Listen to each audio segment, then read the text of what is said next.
Tembok ini sangatlah aneh. Jika Anda membenci seseorang, tuliskan kutukannya di sana. Maka, bencana akan menimpa dirinya. Hari ini, Ani menulis kutukan di dinding toilet. Wajah Nano sangat memuakkan. Nano merupakan murid pindahan baru yang ditaksir oleh Dylan, pujaan hati Ani. Siswa lelaki mengelilingi Nano dan mengacuhkan Ani. Hal ini membuatnya cemburu. Bukannya ia juga cantik, jadi dia sengaja mempersulit Nano. Memerintahnya melakukan ini dan itu. Tapi, tak diduga, Dylan malah mendekati Nano. Mereka berdua semakin dekat, benar-benar menjengkelkan. Ani hanya bisa menulis kecemburuannya di dinding toilet. Tetapi ketika Ani keluar, ia berpapasan dengan Nano. Suasana sangat canggung. Ani mengacuhkannya, seperti tak terjadi apa-apa. Tapi, saat Nano melihat tulisan itu, ia tidak marah. Malahan, ia tersenyum. Esoknya, kutukan menjadi nyata. Ani menyuruh Nano membantunya cuci baju. Tapi, tiba-tiba ia mencium bau busuk.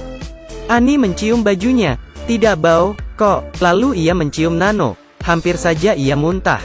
Dylan dan teman-temannya masuk. Dengan gembira, Nano memberi Dylan air. Tapi, Dylan mual. Semuanya langsung kabur. Nano tak tahu apa yang salah. Saat ia mengelap wajahnya dengan handuk. Bau sekali. Ternyata, bau ini berasal dari wajahnya. Tulisan di dinding toilet. Ternyata mujarab. Ani merasa tembok ini sangat sakti. Ia menulis satu kalimat lagi. Dylan sangat menyukaiku, tinggal tunggu Dewa Cinta beraksi. Tunggu. Dewa Cinta tak kenal Dylan. Ani lalu melingkari nama Dylan dan namanya. Dan menambahkan kelas dan usia. Dengan begini, Dewa tak mungkin salah. Tak lama, saat Ani berbincang dengan guru, tiba-tiba, bola melesat ke arahnya. Pada saat ini, Dylan muncul dan melindungi Ani dengan tubuhnya. Jantung Ani berdebar kencang. Bahkan ia mimisan. Mungkinkah ini pertanda? Tapi, Dylan justru bilang, lihat apa kamu, yang aku lindungi adalah guru. Dylan berbalik pergi. Ani sangat marah. Teman Dylan malah mengomporinya. Tak kena bola kenapa mimisan? Kamu bucin, ya? Lupakan dia. Tidak mungkin ada yang naksir kamu. Ani tambah marah dan lari ke toilet. Ia menulis kutukan ketiga. Aku harap teman Dylan jadi anjing. Ia lari keluar untuk melihat. Temannya sudah berubah jadi anjing. Bukannya bermain bola, ia malah merangkak, menggonggong, dan menggigit orang. Ani tertawa. Mampus kau. Temannya segera dilarikan ke rumah sakit. Ani tahu, dinding itu hanya mengabulkan permintaan jahat, tapi tidak bisa mengabulkan permintaan baik. Lalu, Ani menggunakan usahanya untuk mengejar Dylan. Ia tak mengira, Dylan malah mendatangi Nano. Mereka mengobrol dengan gembira. Bau Nano menghilang. Kehadirannya tidak dianggap. Tak hanya itu, teman yang berubah jadi anjing sembuh. Bagaimana bisa? Ani bergegas ke toilet. Ternyata, ada cleaning service yang masih membersihkan dinding. Ani masuk ke toilet dan melihat ada seorang gadis yang dibuli dan disiram air. Ani kasihan dengannya. Setelah para pembuli pergi, ia menceritakan rahasia dinding toilet itu. Kalau benci seseorang tulis saja kutukan untuknya di sana. Dinding ajaib akan mengabulkannya. Ani memberinya spidol. Sekarang waktumu balas dendam. Gadis itu tak percaya dan malah berbalik pergi. Ani pasrah. Ia pergi ke lapangan untuk mengantarkan Dylan air. Tapi, siapa sangka, wajah Nano sudah tidak bau. Teman Dylan sudah normal lagi. Bagaimana bisa? Ani lari ke toilet. Ternyata, cleaning service sedang mengelap dinding. Ani menarik dan memarahinya. Cleaning service pun marah. Kenapa kamu mencoret-coret dinding? Cleaning service juga mengadu ke guru. Akhirnya, Ani dimarahi gurunya dan disuruh minta maaf. Ani marah. Ia masuk ke toilet lagi, lalu menulis kutukan untuk cleaning service. Aku ingin kamu mati. Setelah itu, Ani puas dan pergi.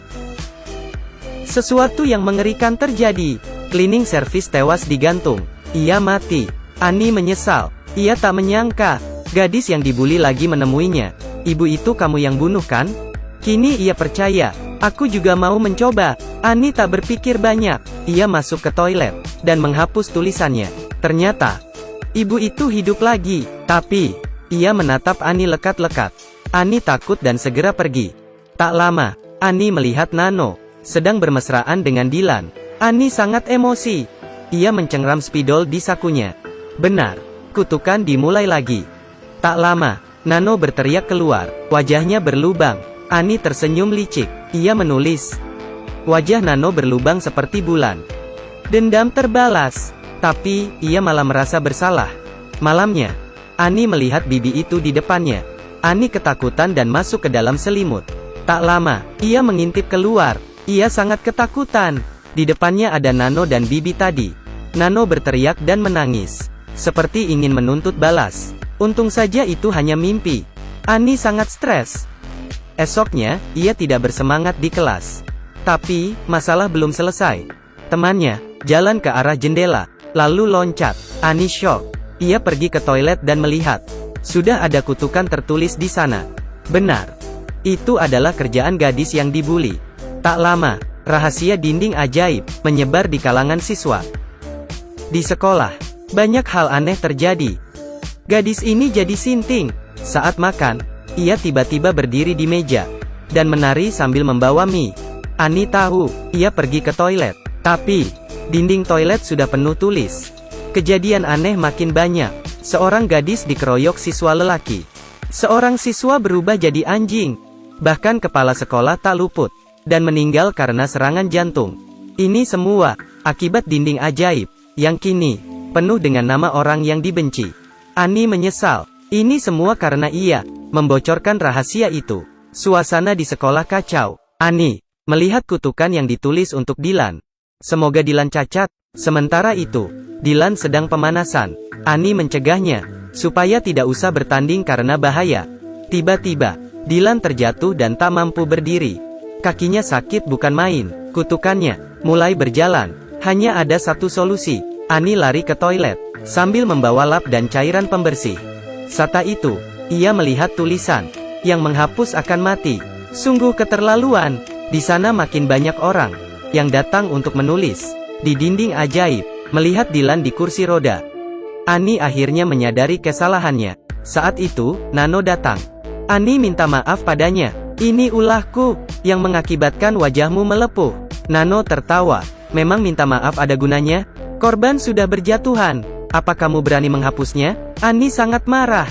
Aku berani. Tapi, Nano tak berhenti di situ. Ia berteriak. Teman-teman, Ani mau menghapus dinding. Semua orang mengejar Ani. Mereka masih ingin menulis kutukan di dinding itu. Ani lari secepat mungkin. Ia ingin mengambil lap dan pembersih. Tapi, terlambat. Ia segera masuk ke toilet. Mereka menggedor pintu. Sambil mendobraknya, Ani menggosoknya dengan tangan. Tapi, percuma. Ia memakai air di jamban. Percuma. Situasi di luar tak terkendali.